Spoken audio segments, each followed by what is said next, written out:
Esensi dari diri aku, identitas aku nggak ada hubungannya dengan pakaian yang aku kenakan.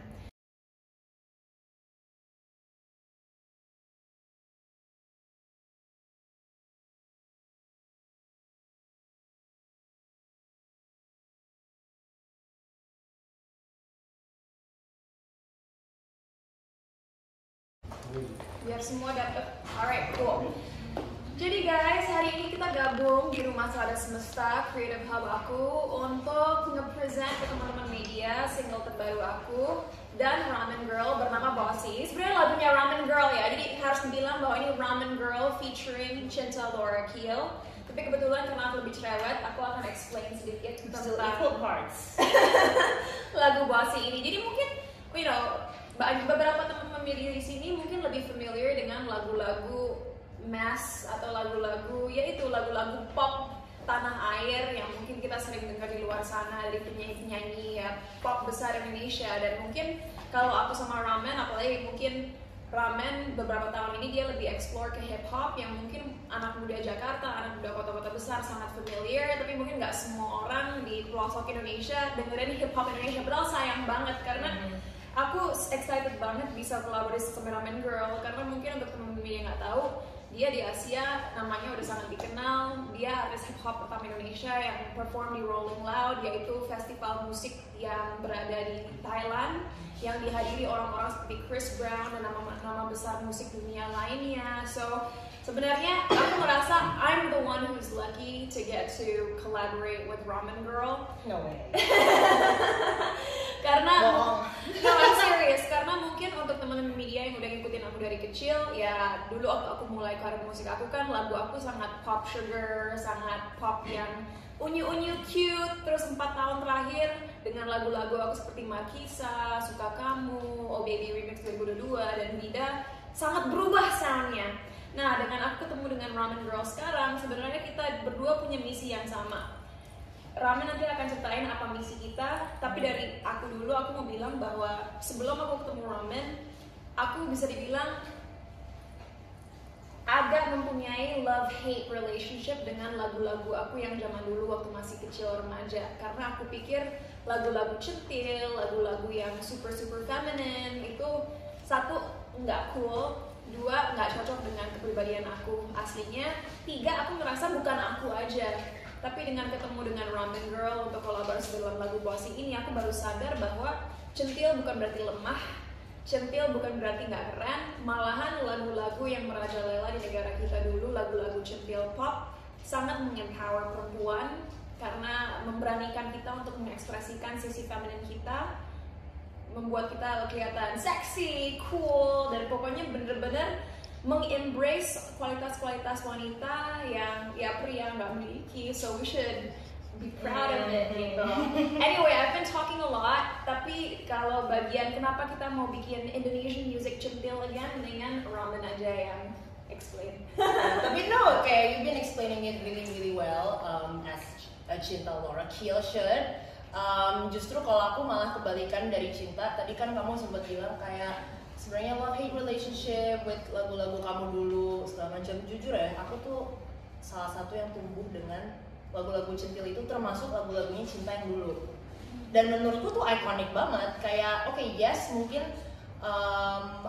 beberapa orang mungkin berpikir kayak kalau dulu ya gitu, orang mungkin nggak terlalu embrace centil, atau malah kayak kalau ada cewek centil gitu kayak centil banget sih lo. Tapi menurutku ya, sekarang kita udah sampai di tahap dimana you know what, kayak women tuh should take the power back. Dan menurutku kalau cewek itu centil atau misalnya suka pink atau kayak hyper feminine gitu-gitu, bukan berarti dia nggak pinter. Kayak menurutku tuh dari dulu tuh selalu ada kayak stigma bahwa oke, kalau cewek tuh mau kelihatan pinter berarti dia harus pakai blazer kayak cowok, nggak boleh pakai pink, nggak boleh kayak nggak boleh cantik gitu, nggak boleh cantik gitu. Lo harus alternatif. Sedangkan kalau lo kelihatan cantik berarti lo nggak boleh pinter, pokoknya lo harus kayak cheerleader type dan centil dan lain-lain. Jadi kayak dua hal itu tuh, dua value itu tuh harus eksklusif dengan satu sama lain. Padahal sebenarnya enggak, kayak you can still be smart and centil at the same time gitu. Dan menurutku itu yang mau kita bawa di lagu ini juga gitu, supaya Indonesia yang selama ini kita semua tahu Indonesia is quite conservative, especially when it comes to women gitu. Apa-apa tuh dikit-dikit ke wanita, harus berpakaiannya kayak gimana, kalau maaf ya sedikit membahas kasus gitu-gitu yang disalahin tuh seringkali wanita karena bajunya kenapa-napa, dan kita mau justru ngebantah hal itu gitu dengan lagu yang juga fun dan mudah diterima oleh orang. Dan kalau buat aku sendiri, I mean thank you so much for the kind words Cinta. Tapi kalau aku merasa aku yang lucky, kenapa? Karena buat aku dengan misi dan pesan yang mau dibawakan dari lagu Bossy ini, emang gak ada lagi orang yang gimana ya, menurutku lebih perfect daripada Cinta untuk jadi collab ini. Karena menurutku, I mean you can even see on Twitter kayak Cinta itu udah jadi icon centil. Tapi Cinta itu smart juga, terus dia selalu ngebawa apa ya, dia tuh selalu nge-push forward berjuang untuk women empowerment, gender equality, yang menurutku tuh keren banget gitu, dimana dia bisa membalance semua value ini di negara yang lumayan konservatif kayak Indonesia. Jadi I don't think there's anybody even get better untuk collab ini dibanding Cinta gitu. Dan dari lagunya sendiri namanya kan Bossy, itu pun sebenarnya menurut aku adalah kritik sosial dari aku dan Roman bagi masyarakat. Karena seringkali kalau perempuan misalnya memiliki posisi tinggi dan nyuruh-nyuruh karyawannya, tentunya dengan cara yang baik ya, bukan nyuruh-nyuruh kayak budak, tapi menyuruh, meminta tolong, itu dianggapnya bossy atau ngatur. Tapi kalau laki-laki melakukan itu, mereka dianggap pemimpin. Ya. Enggak, itu kan standar ganda yang sebenarnya nggak fair. Jadi pertama dari lagu Bossy, kita meng-embrace kata bossy itu. Jadi kalau biarpun orang misalnya mengatakan kita bossy, ngatur-ngatur, kita sih biarin aja, kita bukan bossy kok, we're just leaders gitu. Iya. Dan kita juga bukan apa ya, bukan kayak maaf ya, tapi kalau orang-orang tuh ngeliat cewek yang bossy itu kayak she's a bitch. She's a bitch. Padahal sebenarnya emang kita punya standar, dan kita nggak mau settle di bawah standar itu gitu. Udah waktunya, dengan berkembangnya zaman, dengan Indonesia semakin maju, dan negara kita juga negara demokrasi kan, aku selalu bilang, don't get me wrong, aku dan Roman sangat sadar pasti ada perbedaan antara laki-laki dan perempuan. Itu nggak mungkin, kita nggak mungkin bilang cowok dan cewek setara sama dari segala sisi. That's not true, itu BS, itu ekstrim. Tapi yang kita bilang adalah sebagai manusia, apapun gender kita semua berhak memiliki opportunities atau hak yang sama. Karena sebagai manusia tidak seharusnya kita dibedakan hanya dari segi kita laki-laki atau perempuan. Kita semua berhak memilih arah hidup kita sendiri, berhak meraih pendidikan setinggi-tingginya, berhak mengejar mimpi kita. Dan Bossy ini juga mengingatkan para perempuan di luar sana, karena kadang-kadang kritik terjahat kita atau orang-orang yang suka menjatuhkan kita malahan sama-sama perempuan kan. Iya. Padahal harusnya as women we should support each other. Makanya misalnya kalau dari lirik aku, ada satu lirik di mana aku mengatakan Queen, listen up, stop stepping on each other's gowns. What's this on the floor? I think you just forgot your crown. Artinya udah deh, sebagai cewek kita jangan menindas satu sama lain, jangan mencaci maki satu sama lain. Jangan sampai kita lupa jati diri kita dan nilai diri kita sebagai manusia, karena kita semua adalah ratu. What she said.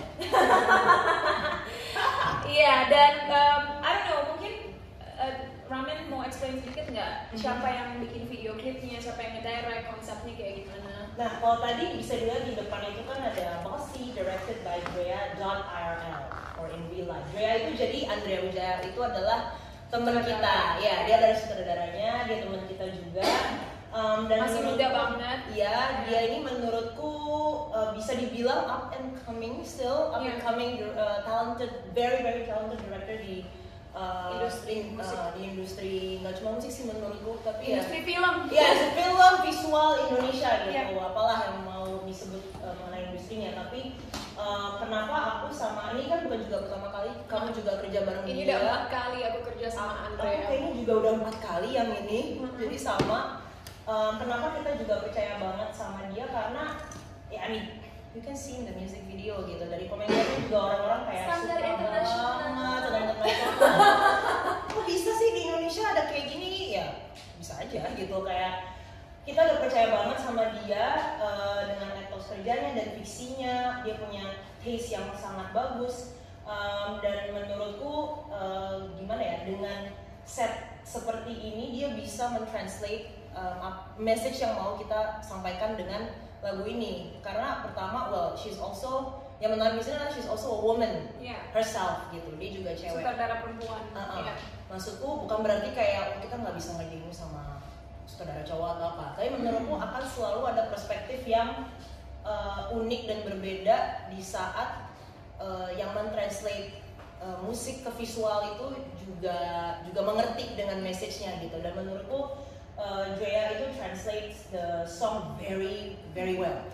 Dan kita lumayan canggih sih bikin music videonya. Memang kalau teman-teman media, apalagi dari media masa, kalian suka tahu harga berapa ya. Kita nggak akan spill ini harganya berapa karena kita bukan tipe orang yang suka nge-spill berapa sesuatu.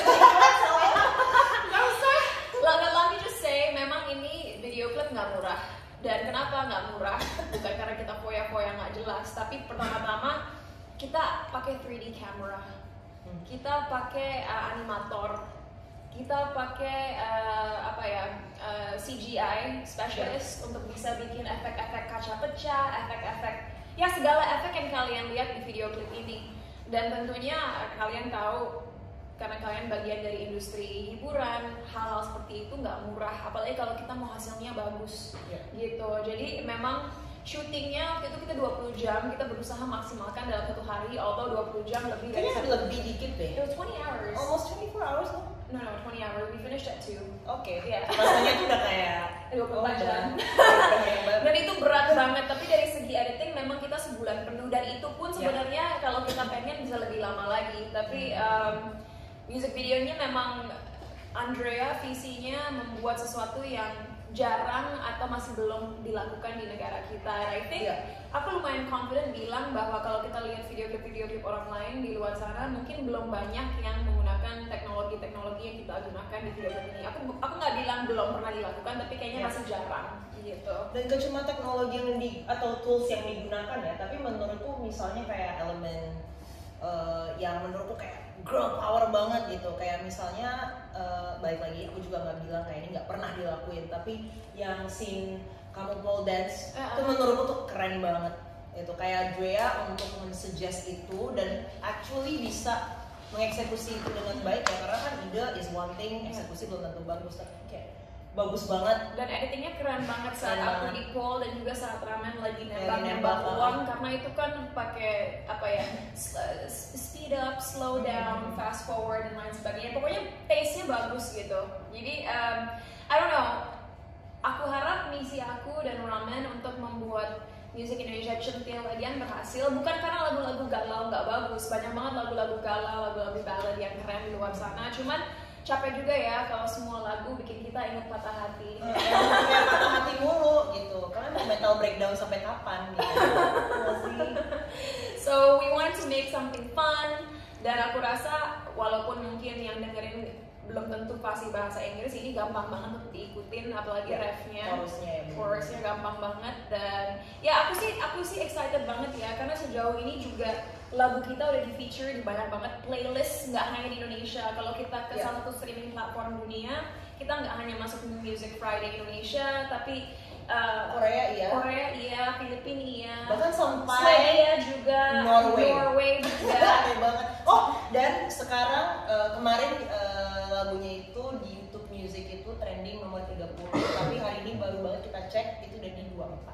Yes, jadi please support agar musik Indonesia bisa trending di YouTube Music nomor 1, nggak hanya di Indonesia tapi di dunia. Because I think the song has a lot of potential, dan bener-bener nggak bohong tadi ya banyak banget lagu kita udah masuk di platform, di playlist berbagai negara, nggak hanya di Asia tapi di Eropa juga. So hopefully maybe the US next. Oh iya, dan aku nggak tahu temen-temen tahu atau enggak, tapi off topic sedikit, maybe kita nggak usah mention title-nya, nanti orang salah fokus. Tapi belum lama ini lagunya Roman juga dipakai buat salah satu film Hollywood. Apa? Joyride. Joyride. Jadi Udah lupa. ada film Joyride yang baru dirilis di Hollywood dan salah satu soundtrack lagunya Roman. So as I said, she's done so many things dan aku semangat banget dengan kolaborasi. Esensi dari diri aku, identitas aku, nggak ada hubungannya dengan pakaian yang aku kenakan.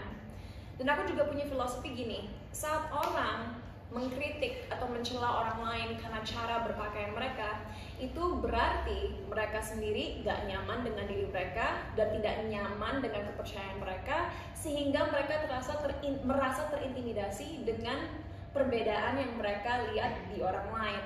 Misalnya aku berpakaian terbuka tapi aku mengkritik seseorang yang berpakaian tertutup. Itu berarti aku mempunyai sesuatu ketidaknyamanan dalam diri aku sehingga aku ngerasa harus mengkritik orang yang pakai baju tertutup. Padahal kalau aku nyaman dengan diri aku sendiri, aku confident dengan siapa diri aku melihat orang lain yang berpakaian beda apapun itu, aku tinggal bilang, oh cool, itu memang pilihan dia nyaman seperti itu, aku respect pilihannya, tapi aku akan tetap melakukan apa yang nyaman buat diri aku. At the end of the day, this world needs to be a world filled with respect. Jadi kalau orang mau mengkritik aku karena bajunya ada yang terbuka, I'm like whatever. Malahan aku sangat nyaman dengan semua pakaian yang aku gunakan karena itu message yang ingin aku sampaikan. Hey guys, mungkin hari ini kalian melihat aku sebagai musisi yang bajunya seksi. Besok kalian akan melihat aku dengan Presiden Republik Indonesia, Pak Joko Widodo, pakai blazer, celana panjang di acara formal. Besoknya lagi kalian akan melihat aku di peresmian Creative Hub di mana aku pakai baju yang aku inginkan. Besoknya lagi kalian akan lihat aku holiday di pantai pakai baju berenang. Aku hanya memakai baju yang cocok atau sesuai dengan aktivitas yang aku lakuin. Di luar itu nggak ada hubungannya dengan personality aku atau level of intelligence. Gitu. Dan ini udah banyak diomongin sama berbagai musisi genre lain juga, bahkan yang di luar negeri pun. Musicians itu bukan balik modal dari membuat music video. Kayak that's not how it works. Kayak mungkin kamu berbeda, tapi kalau dari aku dan banyak musisi lain, musisi itu tidak menjadikan music video itu sebagai kayak platform untuk mereka bikin usaha, balik modal kayak gitu. Tapi ini lebih sebagai inilah bagian dari karya kita keluarin musik dan kita mau visual untuk meng-accompany lagu yang kita bikin, dan visual itu akan lebih bisa lebih menguatkan branding, mengkuatkan message yang kita mau sampaikan dari lagu itu. Nah, terus gimana hidupnya dong gitu kan, kayak gimana cara make money-nya gitu ya, dari hal lain gitu. Kayak maksudnya, karena kalau aku jujur aja ya gitu, kayak mungkin di sini music video itu bukan platform untuk balik modal, tapi gara-gara music video ini misalnya nanti akan ada opportunity lain yang jauh lebih besar daripada biaya yang kita keluarkan gitu. Ya itulah gitu cara kita make money-nya. Ini kalau kita ngomongin cuan-cuan dikit gitu ya. Seperti itu sih kalau dari sisiku. I agree with Roman. Jadi aku pernah ngobrol ini sama Atta. Jujur, bikin video klip, apalagi video klip yang bagus ya, itu rugi, itu super rugi, nggak ada balik modalnya sama sekali. Tapi kalau video klip yang mahal dan juga kualitas bagus, dieksekusi dengan baik dan benar, balik modalnya itu lewat hal-hal lain. Misalnya brand jadi ngelihat kita dan sadar, oh ini orang keren ya, oke cocok deh jadi BA brand kita, itu satu. Dua, mungkin kita jadi diajak manggung di tempat-tempat lain, jadi off airnya juga kenceng. Jadi lebih lewat brands dan juga off air, karena branding kita dikuatkan oleh music video yang kualitasnya tinggi itu. Jadi makanya kalau buat aku pribadi ya, setiap aku bikin music video worth it banget ngeluarin budget yang tinggi, karena buat aku ini adalah portfolio aku, ini adalah sejarah aku, dan aku ingin orang mengingat aku suatu hari nanti sebagai seorang yang benar-benar selalu commit dengan karyanya gitu. Dan kalau if I may add gitu, apalagi kalau kayak misalnya nggak usah bikin video, misalnya bikin lagunya sendiri, balik modal nggak sih segala macam.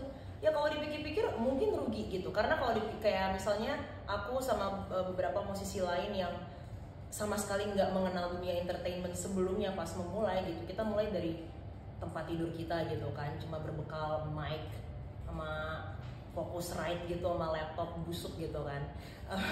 Dan berbekal apa ilmu-ilmu yang kita dapat dari YouTube gitu. Dan kita tetap mau bikin lagu tanpa harapan sama sekali ada orang yang dengerin atau apa. Kita cuma mau put that out, padahal kita udah beli, mungkin kita ngumpulin gaji atau tabungan gitu, beli mic segala macam, tapi kita cuma mau berkarya gitu. Dan menurutku itu mindset yang penting untuk dimiliki anak muda, dan aku rasa anak muda sekarang juga ada banyak yang seperti itu, bahwa mindset mereka tuh bukan kayak oke, kalau aku beli mic segini, audio interface gini, laptop segini, terus aku bikin musik, nanti balik modal nggak ya? Kayak it just doesn't work that way gitu. Menurutku justru kita bisa lebih naik dan orang bisa lebih apa ya, genuinely menerima kita kalau kita juga genuine keluarin karya yang kita mau gitu, karya yang emang kita suka. Ya. Yeah.